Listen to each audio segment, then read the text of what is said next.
Hey everybody, welcome back to my channel. This is Cakes. Oh, she doesn't want to be here anymore. We're gonna let it go. Today I'm going to talk about something that's a little bit different than usual. I watched an interview while I was laid up recovering from surgery on 60 Minutes with Betsy DeVoss that I thought was really important to talk about. And before I lose you, it's not about education. It's not about the horrendous shootings that happened and the legislation regarding all of that. It's about something she said at the end of the interview I have not heard many people talking about. It's about Title IX.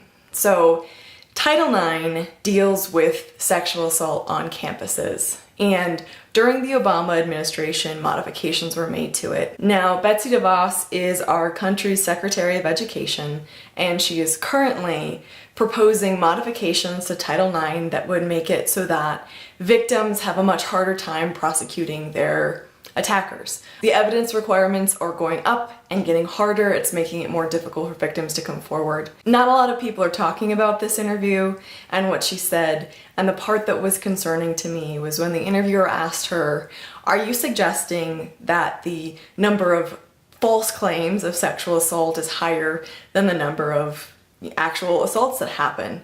And she's responded with, you know, one sexual assault is too many and one false claim is too many. I completely agree with that, of course.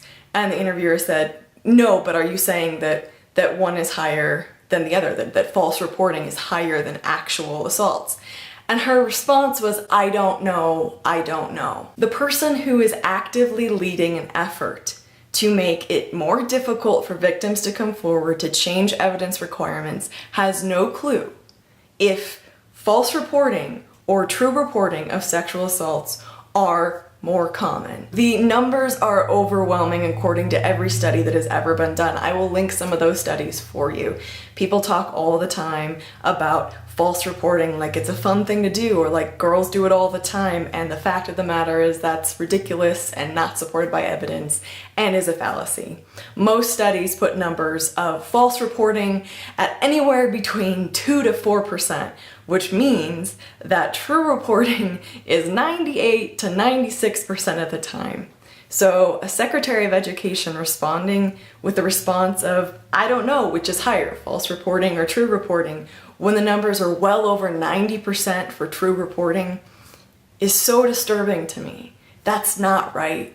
Someone who is changing laws should at least know the facts or the statistics. And I just wanted to put that out there and raise awareness. Please don't get me wrong in thinking that I'm saying it should be easier to falsely accuse someone. Obviously not. False reporting is a horrible, awful thing that is so detrimental on so many levels.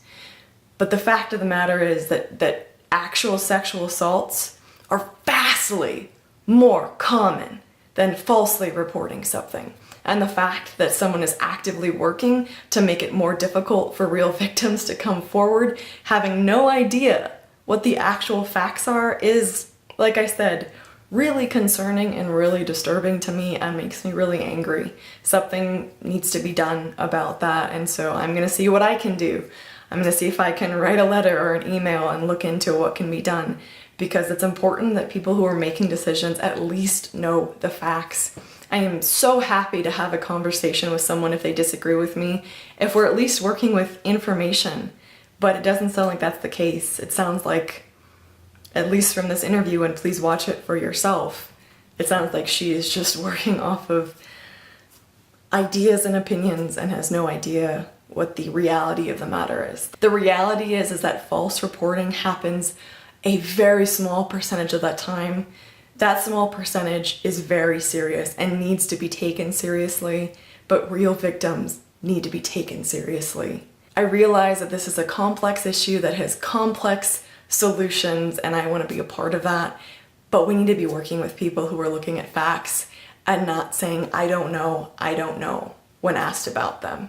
Thank you for listening. If you're new to my channel, generally what I speak about is life after trauma, life after sexual assault and domestic violence and natural disasters, and living with mental illness like PTSD and anxiety and depression, and interviewing survivors of a variety of different things. But today I wanted to take a quick break from that to talk about something that's been really heavy on my heart, which is a little bit more political than I usually go. So thank you for listening to me. I truly appreciate it.